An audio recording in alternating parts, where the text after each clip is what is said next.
Hello. I hope you are hearing me. We will continue to chat very shortly.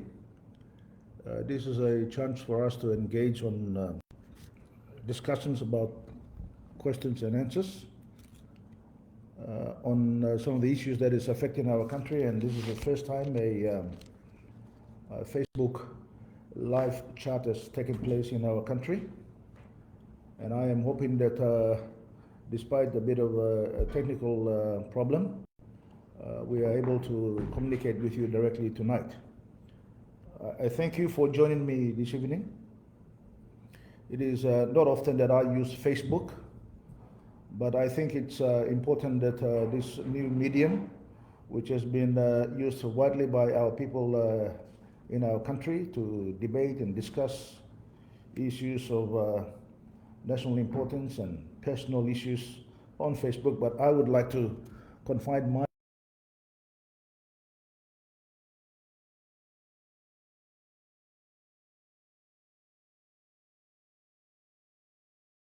That's why I chose to talk about our economy, because the challenges that we are facing in our country today are largely driven by the economy, and how the economy performs, and how we will continue to solve our aspirations of to develop and to provide services to our people in our country. That is why I chose that this is an important issue to discuss. Also noting very well that there are other challenges in education, health, law and order, and so forth, which I believe that are equally important. But this all depends on how we have the economy performing.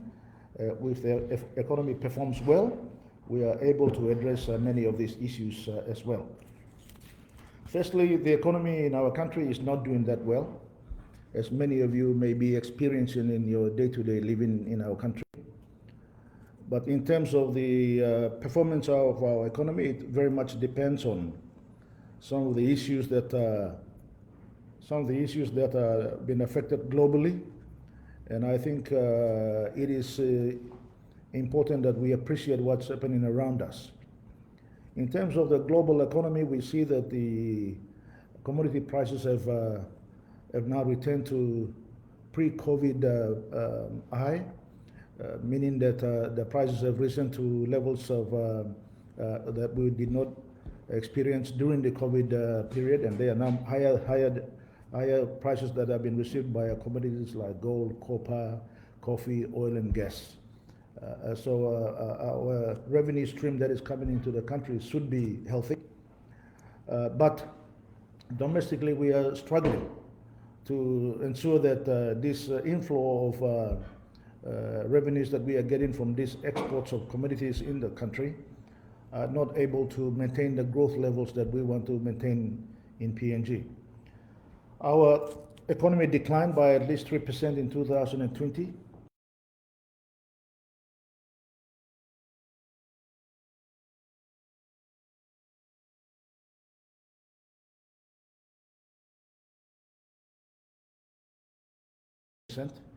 Growth have been experienced today, and they're predicting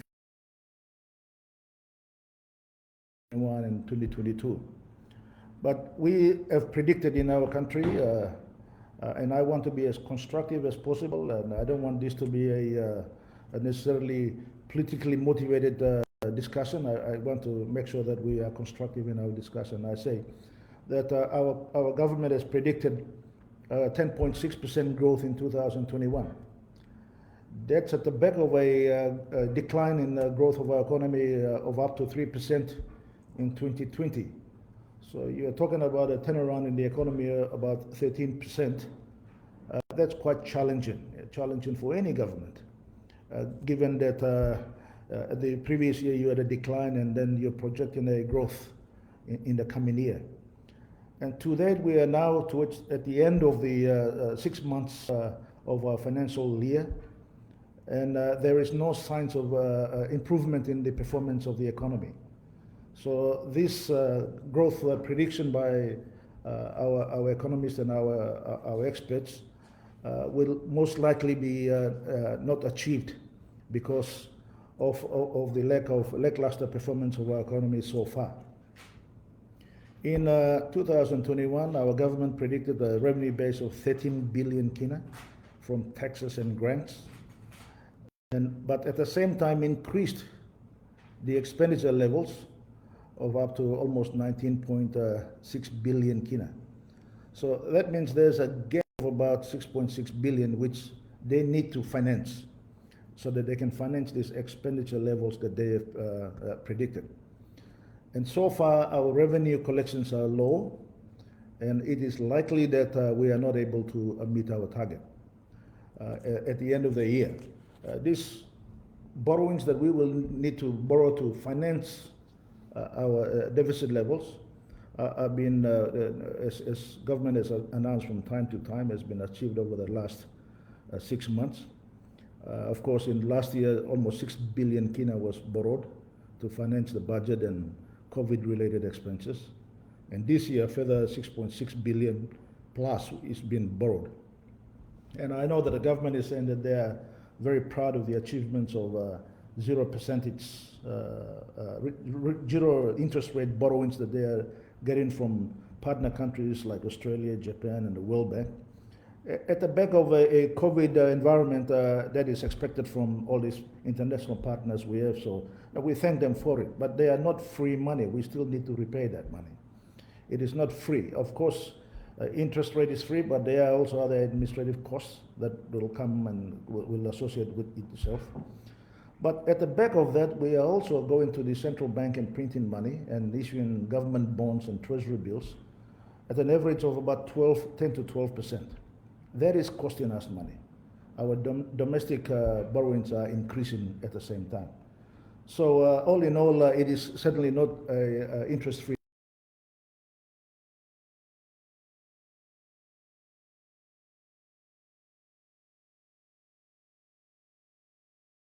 We have to appreciate that the economy and the GDP of our country, in 2011, it was around about 40 billion kina GDP, 40 billion. And I quote these figures because they are official records by our Treasury and, of course, Treasury and Central Bank and other internationally institutions like IMF, World Bank, ADB, and so forth who appreciate that these are the numbers of actual numbers that has been achieved over these years. So 2011, we had 40 billion kina GDP. And then in 2019, when we left office, it was just over 80 billion kina GDP. But last year that declined almost by 10 billion kina, and we just achieved over 70 billion kina. So there's a decline in our GDP as well, which is a reflection of the decline in the growth of our economy. So if this trend continues in 2021, there will be further decline in our GDP. And if the growth's in negative territory, I'm certain that more and more hardship will be faced within our country. Also in 2011, the debt to GDP levels with the then government was about 30%. And when we left in 2019, it was at around about 35% because we increased the limits up to 35%. And then, of course, recently the government increased it up to 65%. But today the debt to GDP ratios are averaging around 60%, and it's increasing every time we are borrowing money. If 65% of GDP is a serious concern, and we need to take account of managing our debt, which is going to be invested in programs and policies that are going to grow the economy, not necessarily for consumption. What we have been doing is borrowing to fund our recurrent budget. And funding recurrent budgets do not help grow the economy. We need to invest in economic infrastructure. We need to invest in programs that are going to boost business and of course, improve our quality of life and improve productivity because we have a very healthy population. So education, health, and all those are nation-building infrastructures that we need to continue to invest in our country. Today, compounded by that, I am just giving you some of the suggestions of how I see how the economy is struggling, and then we can talk about some of the options that we may have down the track. And after that, I will, of course, answer some of your questions that you will have. But today, in addition to all the issues that we have with the economy, we are also lacking in business confidence in the country. If you look across the business community right across the country, from Port Moresby to every town and city in the country, you will see that they lack confidence in investing.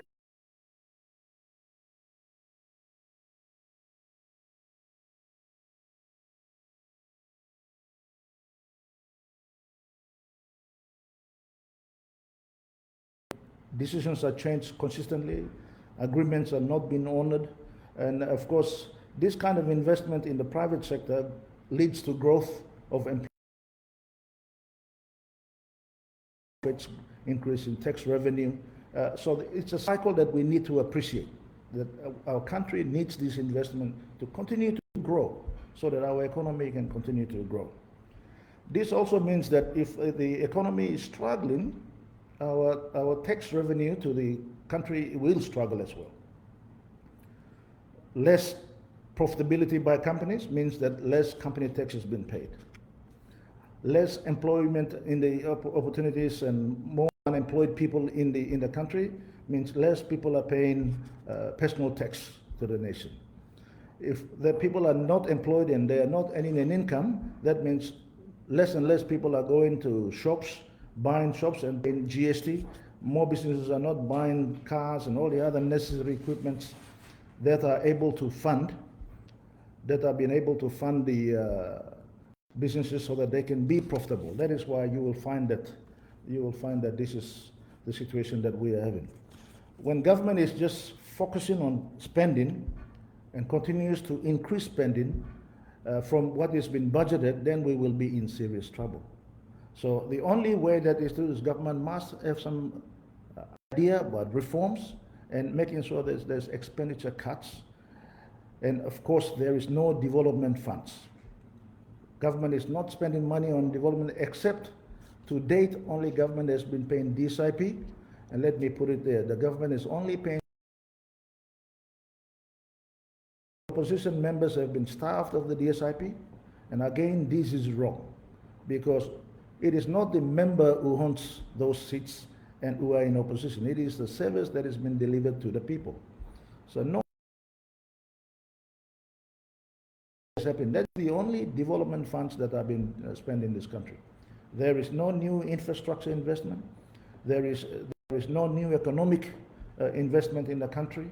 There is no new investment in the country, and these are challenging. And of course, government needs to come up with an economic stimulus package to deal with SMEs. So far, the SME policy of trying to invest in agriculture bank has failed. They should learn from what we invested in the housing package program. Today, many Papua New Guineans are enjoying the opportunity to get a loan at BSP at 4% for 40 years, because our government at that time put 200 million kina and then a further 200 million kina, which was matched by BSP. These are sort of proven programs that is benefiting a lot of Papua New Guineans, and SMEs funding should be allocated directly to these banks so that they have the capacity to assess and make sure that people who are borrowing are credit worthy and they're able to repay it, so other Papua New Guineans can borrow as well. So I think you will find that investment in housing and of course small SMEs and rebuilding the tourism industry in the country, investing in agriculture through land mobilization and giving opportunities to, land is a big challenging thing in this country. And if we must continue to mobilize land so that people can have large chunks of land so they can get into large-scale agricultural production in this country. That's the only way we can be able to increase our export.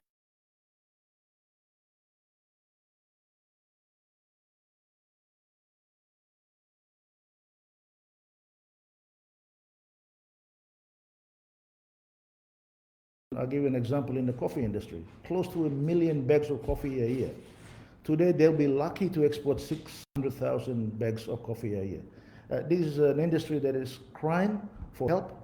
And again, much of the challenges is to do with accessibility to capital and credit, and also issues dealing with land in many parts of our country.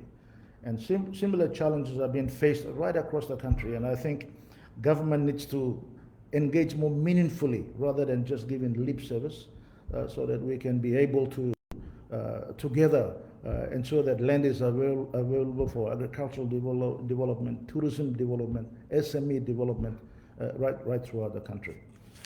We certainly have got a long way to go, and I want to be very realistic about this. I think it's important that we work together in making sure that we meet these challenging times that we face ahead.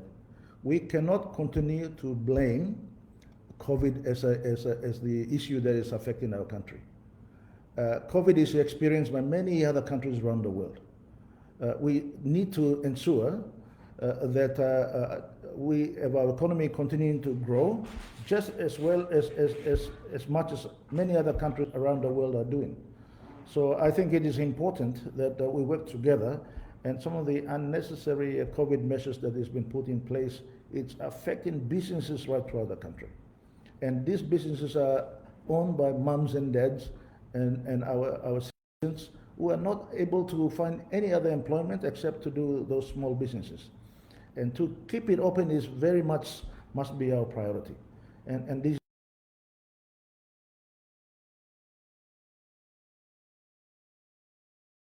policies and meaningful programs that can be able to achieve the outcomes that we want to do. We have to be realistic about our growth projections. You know, having projections of 10% or 11% is unheard of in many parts of the global economy and countries. We need to bring those growth projections down to realistic level, up to 2 or 3%, and frame our budget around it so that you have realistic revenue measures and, of course, at the same time, restore confidence. And the second issue is we must restore confidence in the business community. They are the biggest investors in our country, whether it be large or small or medium size. They drive the economy of our country. That we have to appreciate, and a meaningful engagement with the business community is something that we are lacking today. And that is why many of our projects are on hold. You know, when we have the LNG project and some of the mining projects that have been debated back and forth, those agreements need to be concluded and realistic time measures put, not time measures that announced on the run, which are not going to be achieved, which we've seen to be the case in the past. These are things that give a lack of confidence to our people, and to our business community. Again, also our business community that is already in the country, our local business community, and of course our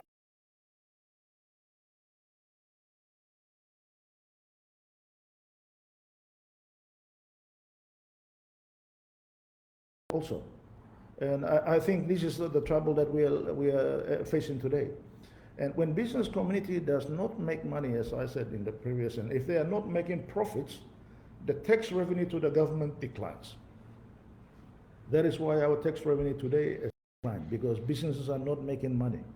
Since the COVID closure almost a year and a half ago, many businesses have closed. They've readjusted their cost structure. They've terminated many of our Papua New Guinean citizens who are out of jobs now. As a result, they're trying to bring the cost down so they can survive. This is largely because their revenue base has come down. It is estimated by the business community that close to about 30% drop in revenue in many of the businesses right across the country. Any given circumstances, that is not a good scenario. Many businesses will go broke as banks continue to put pressure on the repayments of loans and finances that they're given to businesses. And this is where government and we as leaders must come in to support the business and give them confidence that they continue to invest in our country. The third issue, third suggestion that I'm making is that the taxation rates in the country also needs to be reviewed. especially in light of trying to stimulate the economy. The tax reviews must drive some of these stimulus programs that are happening. And one way to do it is to reduce personal tax, so people have more money in their pockets and they be able to maintain a standard of living and able to educate their children and put in times of medical need, they're able to look after their families. But most in their pocket with the reduction in tax, this is the time to do it. Not when the economy is good, you try to reduce the tax. This is the time. And once people have money in the pocket, when they spend money in shops and in many places, you will find that the government's revenue for GST will increase. So there will be some level of balancing going on. So I think the timing is right, and our experts can put the numbers together to see at what levels they can pitch. But I think a genuine tax review is something that is necessary in the country. Again, as I said, one thing we need to do is to put a stimulus package together for the economy. We need to kickstart the economy. The economy cannot start by itself, and we expect that outsiders will come and help. Otherwise, we will be borrowing these COVID loans for over the next 4 or 5 years. We must invest in SMEs with a realistic program. We have to understand that government departments and our leaders are not best managers in managing some of these programs. We are policy makers, we are legislators. We must leave the implementation part to experts who are able to deliver this. And for SME and of course agriculture and housing and some of these economic programs, you can partner the private sector. They have experts who are able to deliver this for us. And one of them is to, as I said recently, is about the SOEs, PNG Power, of course Air Niugini and some of the other PNG Water and some of the other SOEs that we've got, even banking services. You must bring private sector management, even if it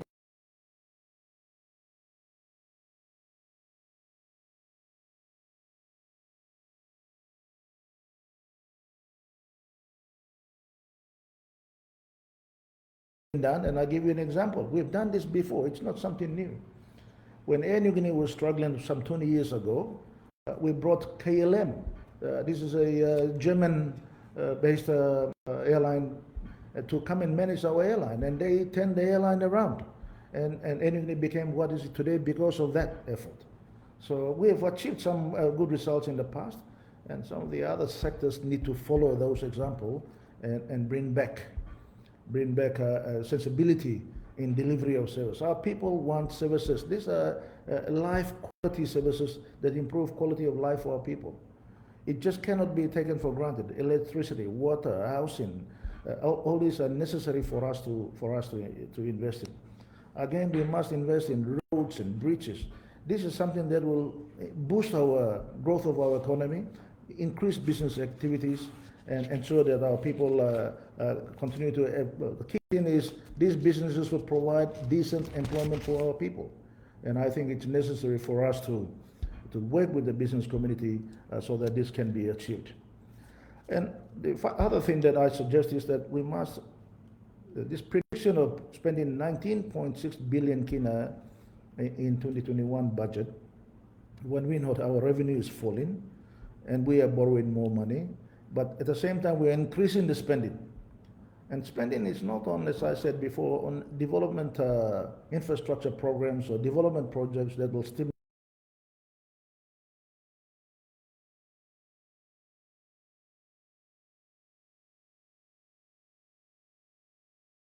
all these things that we have financial. We must pull back and try and be realistic and have realistic reforms in the public service sector.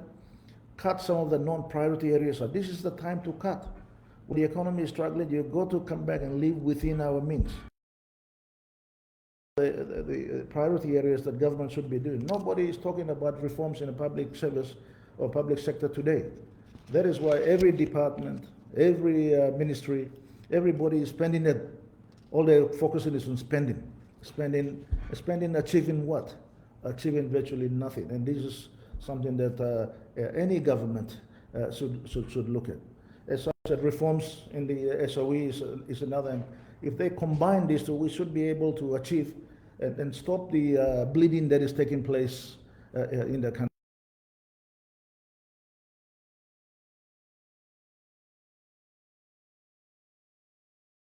Measures that we are taking is killing business, killing the growth of the economy, killing delivery of services in the country. We have to be realistic about how we target the measures that we have the targeted measures to control this COVID that's coming into the country. The only way COVID is coming into the country, because we don't have many cruise ships coming, the only way that is coming is people coming by planes. And when they arrive in PNG, there must be some strict measures taking place. Not necessarily shutting down the public and shutting down the business community and shutting down the activity of delivery of service or growth of the economy in the country. This must function on a day-to-day basis. But if we control it to the movement of people in and out of the country properly, like every other country is doing, I'm certain that we can be on top of the COVID control, rather than just shutting down our economy and everybody is out of jobs, all the businesses are suffering, and the economy as a result will continue to suffer as a result. One final measure that I think we should do is that we're facing the elections in 2022.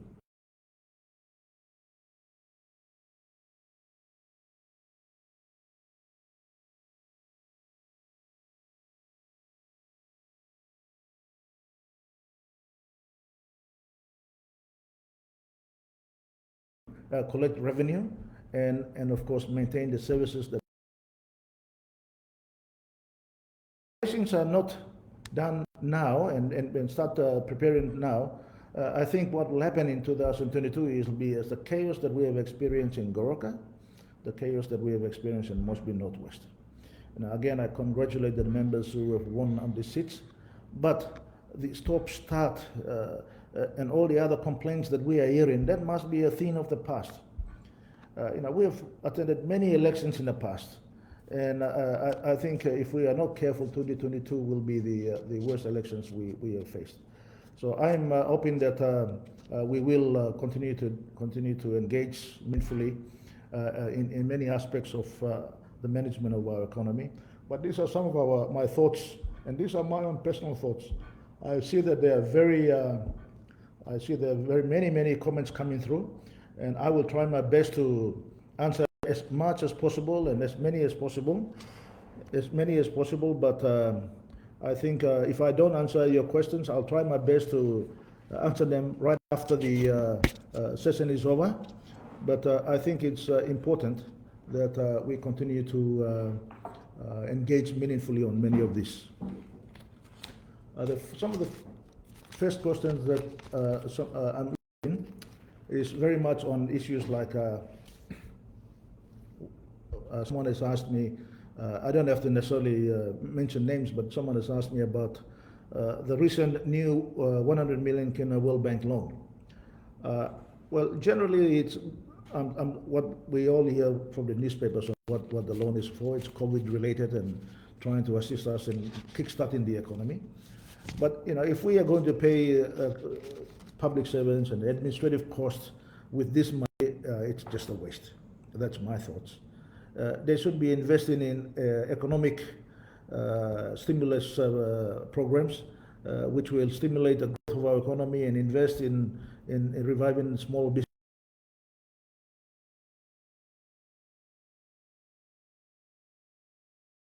A bad loan. Loans are not that bad, except it's how you utilize them and how you are able to invest in the country. I know many have accused my government of borrowing too much money, but I can assure everyone that I can go to every part of the country and I can point out projects and infrastructure that we have built in many of these provinces with the loans that we have achieved. We have focused during our time on investing in infrastructure that will grow the economy and deliver services. We invest in health, education, infrastructure, building in ports, bridges, airports, and so forth. So I think it's important that we continue to attract such low cost long term. The only other issue that I have with the loans that we are getting for COVID is that some of the loans are very short term, 12 months, 24 months, 3 years. Although they are not attracting interest, they are large chunks. I mean, US 100 million or Australian 200 million is almost 300 or 400 million kina, and if they ask you to repay that at one go, we are going to struggle to repay that. And that's not the situation that we want our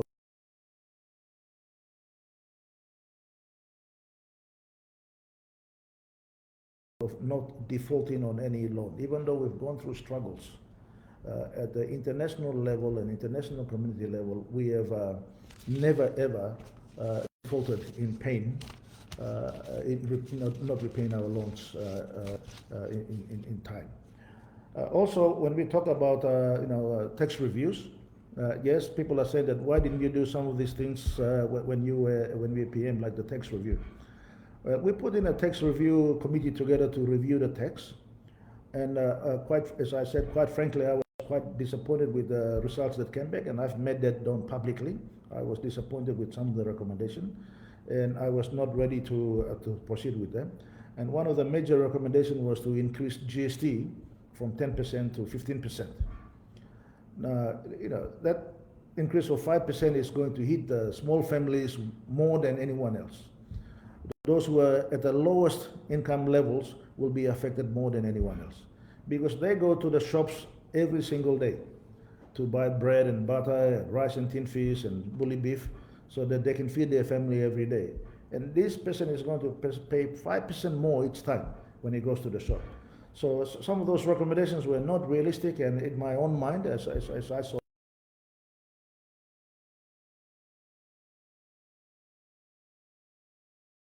very steady economic growth. And we wanted to make sure that the revenue coming to the state was maintained at a predictable level, and we were not in a position to reduce tax to relieve, because we had surpluses in our budget. And if we had a surplus budget year after year after year, then of course there's a times when you can review the tax and try and cut it. But today it's about stimulating the economy.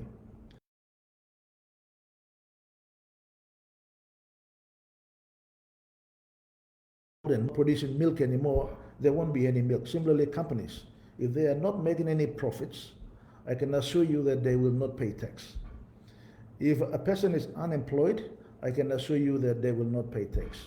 If a company feels that he had to cut costs and they are sacking people, they are not paying salaries and wages tax.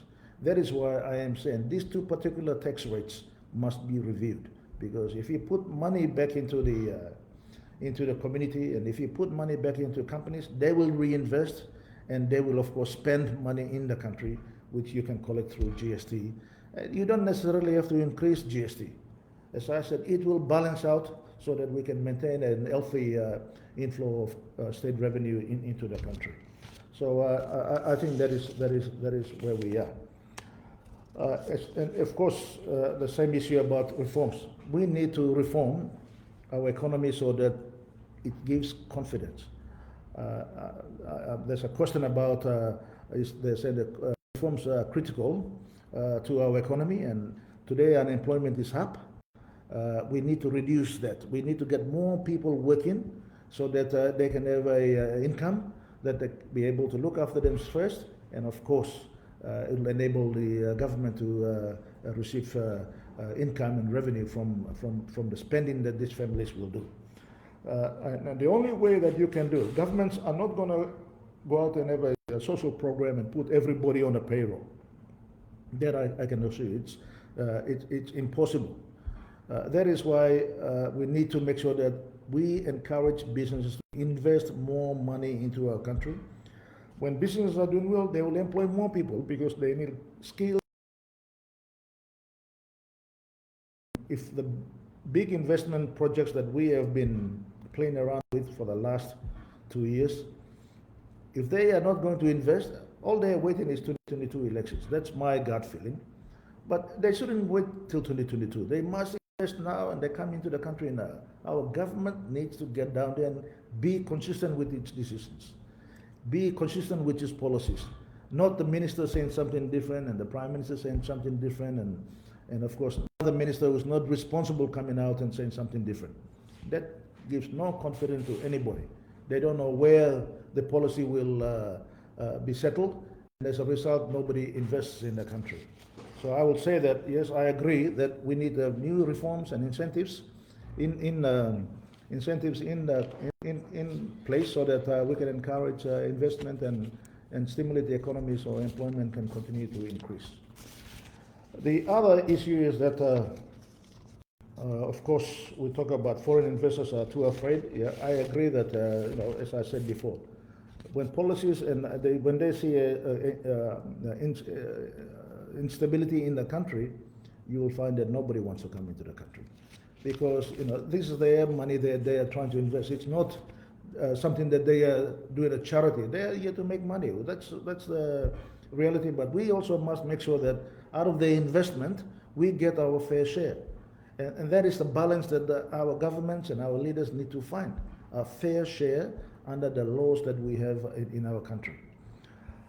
Of course, we talk about, we said that, listen, we need to amend the Central Bank Act, and so that we can print more cash, and what will happen to the value of our kina? A very good question, because as you can see, over the last few years, the currency value of our currency has been declining. Even though there's small decline, but on the overall scheme of things, it's almost sometimes up to 20% decline of our economy, of our currency. That affects purchasing power of our currency. So that even the loans that we are borrowing from overseas cost more to repay. The interest, even though they are fixed,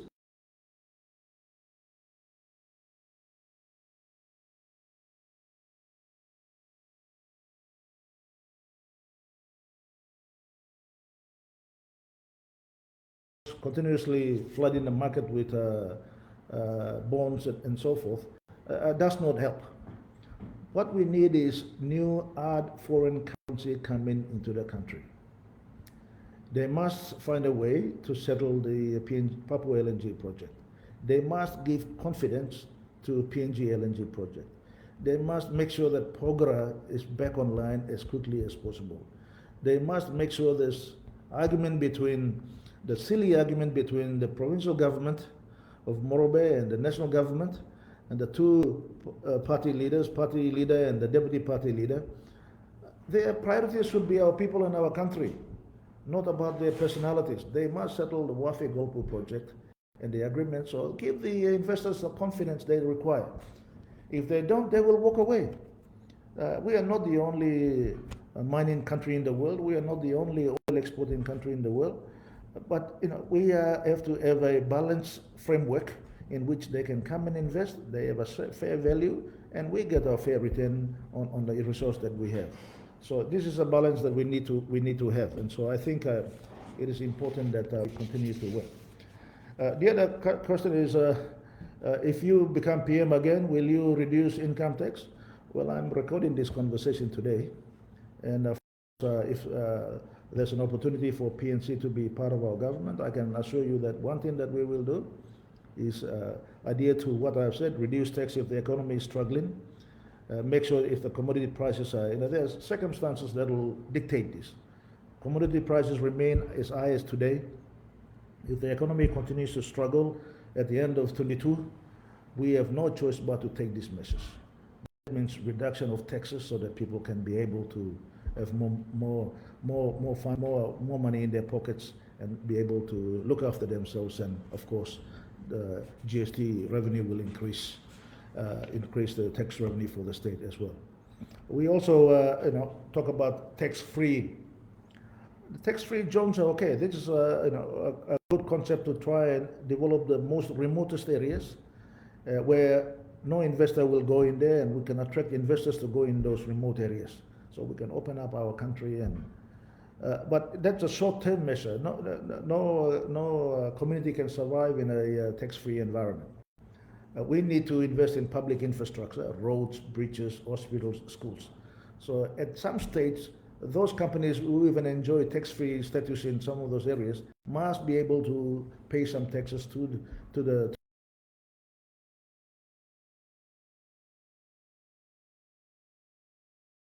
I think that these are the issues that are confronting us, and we can continue to do so. There's a question about is the current government can do it by learning from the mistake. What is stopping them? Yes, I agree with you. Not everyone will make a perfect decision. We all will make mistakes, but these mistakes must be made with proper advice.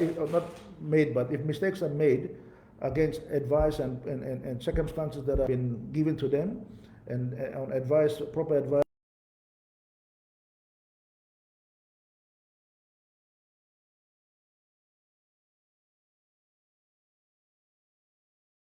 Assumptions that one will make when we produce budget. We say about interest rates, we are making assumptions. When you talk about oil prices and gold prices, we are making assumptions. What will be the price in 12 months' time? What will be the price in 6 months' time? No one can predict that. When we were in government, no one predicted that the oil prices would collapse from $100 US dollars per barrel to down to $30 US per barrel. I mean, that's more than 70% decline. Nobody can predict that. Even global experts could not predict that. So I think it's important that we set our assumptions and budget framework in realistic, close to realistic. The best realistic guide is the previous year's performance. That should give you a guidance on what the economy will perform the following year. And that's how we see it. Somebody asked, in terms as PM, what's your economic reforms that you will set forward for the country? As I said, we have to live within our means, cut costs. We're probably the only government when we were in government that put more money into the development budget, trying to build infrastructure in the country, and at the same time reducing the recurrent budget. That is trying to say, listen, we are kind of consume all the time. We must develop something, build roads, build infrastructure, build airports, build ports. These are things that will drive the economy. Build energy, power supply, grid. Those are investments that we have made. And as I said, we can travel the country and name everything, but it's not about getting named. It's about delivering services to our people, making sure that we improve their living standards, and give them a quality service that they deserve in this country. And we know that it is not something that we can continue to do a miracle, and nobody can come in here and promise the world and say, I will do this and I will do that. It is simply doing the hard yards and doing the hard work. And I think if we all work together, we can achieve that. One question that's coming in is what are the new terms of the new POGRA deal? Is it good for our economy? Well, POGRA deal, as far as I can see it, is saying that 15% of the equity is a free carry given to PNG, both the provincial government and the landowners. The balance of the 53 or so percent that they negotiated, or 51% that they negotiated, they have to pay for it. Which will be funded by Barrick. So I am not aware, I don't know what the cost of that funding will be. So Barrick will pay for it, reopen the mine, return the loan back to Barrick before we even get dividends. So state will have zero dividends. And of course, the losses that Barrick has incurred, from my understanding, is that they will recover the losses first. So I think the mine is now close to over 12 months, 15 months now. So when you have that kind of losses that have been sustained by an operation like that, so when they are recovering their losses, we are not going to even get company tax from there. The only revenue that we are going to get in the country is salaries and wages tax. But again, the build up to production will be slow because they're going to recruit experts and specialists first before they have a full employment in the mine. So when you when you analyze all these things, the time that PNG will get funding out of is, is, is down the track. But listen, there's no magic solution. Mistakes have been made. We have to acknowledge that. We should not have shut down the mine. We should have continued discussing with Barrick while the mine was continuing to operate. Because starting up is not easy. We should have learned from the experience that we have had in Bougainville. When we shut down the Bougainville after the first pylon collapsed, we could not go back in there and reopen it. So, and now it remains shut. So those kind of experiences should have taken note of, and then we continue to work towards it. So that's my thoughts. Mistakes have been made. Let's get the mine open. A government has already now signed an agreement. Next government cannot go in there and review it. We'll have to honor that agreement. But let's get a mine opening. Those small businesses that are now suffering and closed in Bogota needs to reopen. Landowners, I am very aware that banks and finance companies are repossessing some of the equipment, heavy equipment that landowners used to have as part of the mine operation. They have been repossessed and sold as second-hand. To restart is not easy, and their credibility has been also compromised. Not their doing. These people are hard-working people. So we need to get the small businesses there going, and then we get a few more businesses reopening and restart the economy of Pogra and the surrounding communities. I know that there are some questions about UBS and Commission of Inquiry that's taken about UBS loan and things. And I've stated publicly that I cannot make comments which are still before the Commission. I think it's important that we allow the Commission to go through it. I hope that the truth will come out, and that is that there's a proposition by some that we have lost 3 billion kina or some amount of money. I don't think that is the case. Like any loan, we have to pay interest. We have to repay the loan as well.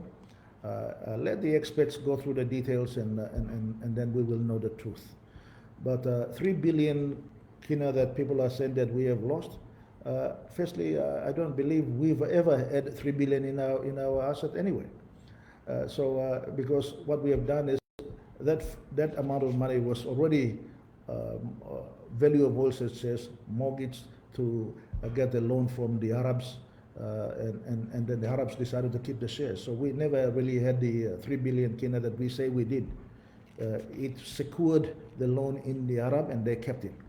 The new loan from UBS was to try and secure our shares that we lost. We tried to get it from oil shares. So, but I don't need to continue on this discussion because it will be unfair of me to try and discuss what is before the. And I intend to appear again, and I'm hoping to conclude like everybody else. Look at the conclusions of the Commission of Inquiries. We, as a government, we made some decisions, and we'll take responsibility for it. Whether it was a right decision at the time or not, time will tell. But it was based on circumstance and advice and things that were on hand at that time, and we will be able to. We will continue to stand by it. We are not going to change our mind halfway and say, "Oh, I blame this guy or that guy." We are not in the blame game. We must take responsibility of our actions, and we will certainly do so. Lastly, is the good treasurer getting advice, or does he rely on international advice? Well, as I've publicly stated on the floor of Parliament, someone is asking me that question, and I can say this. I stand to be corrected, but some of the consultants that have been employed by Treasury through a treasurer are people who have been sacked by our Treasury Department before, people who have been sacked by the Australian Treasury Department of Australian government. Now, there's got to be a reason why two major governments of the region sack.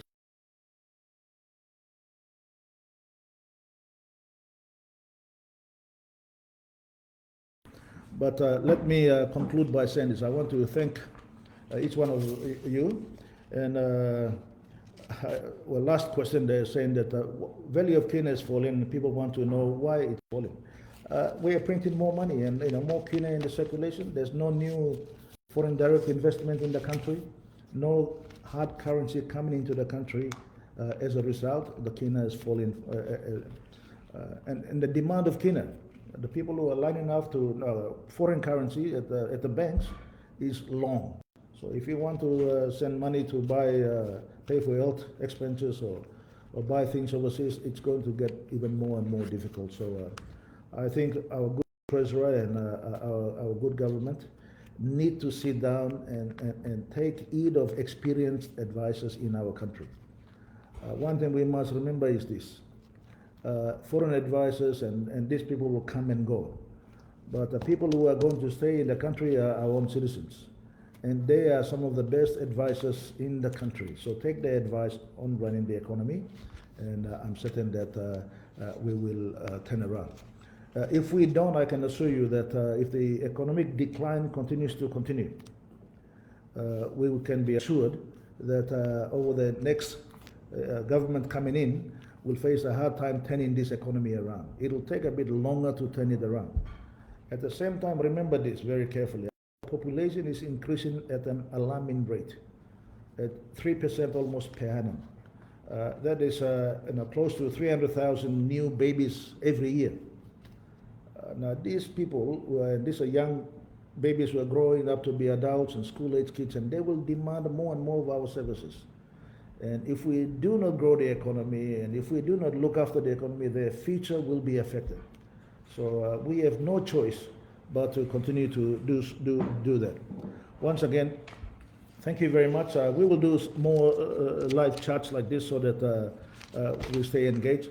As I said, there are hundreds and hundreds of questions coming through. Over the next few days, I will go through them through my Facebook and summarize them and answer some questions for you.